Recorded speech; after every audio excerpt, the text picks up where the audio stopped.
Do you want to know how you can turn a garage into an investment property and make residual income? Wouldn't you want to turn any garage space or any space you have within your property into an alternative source of income so that you can live more and enjoy life and do the things you love without having to worry about paying your mortgage? Here's how we did it.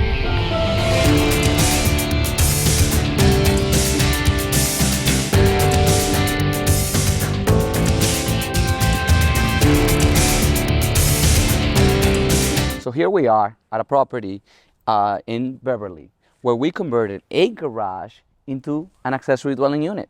You will wonder, what is an accessory dwelling unit? We can tell you all about it, but the long story short of an accessory dwelling unit is it's a space that's used in some places is actually controlled to become only an in-law space for a family member.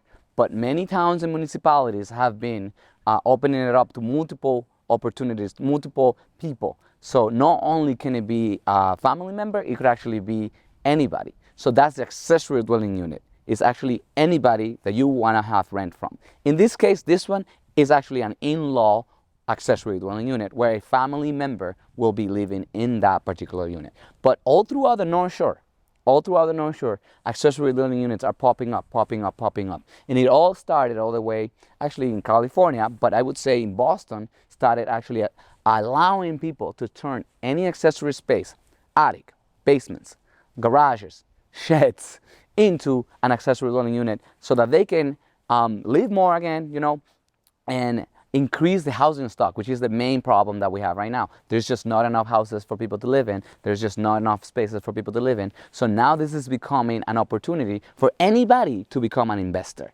So I'll tell you a couple of things that we did to make this baby happen right here. So this was a garage, just like any garage you would see within the neighborhood. What we decided to do was that we did a mini study into how this could work for an accessory dwelling unit.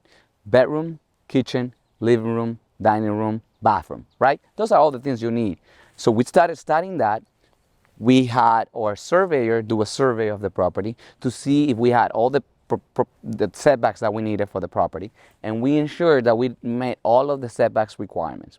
Then we went into the application, which is in the city, of the process by which you need to get an approval to get the accessory dwelling unit. So this town of Beverly was actually really clear into what you needed to do.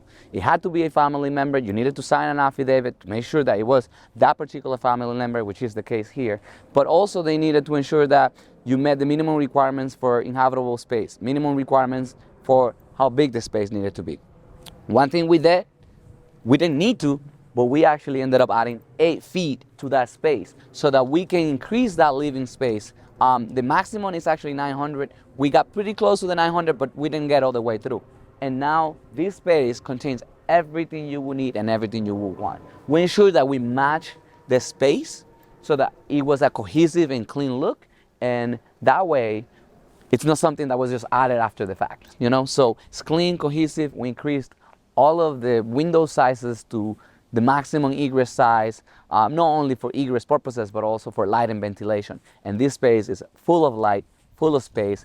And again, it's a smart way in which the owners, not only did they get passive income, right, from this property, but also they have an in-house babysitter, which is their mother-in-law. Wouldn't you want that? Thank you so much.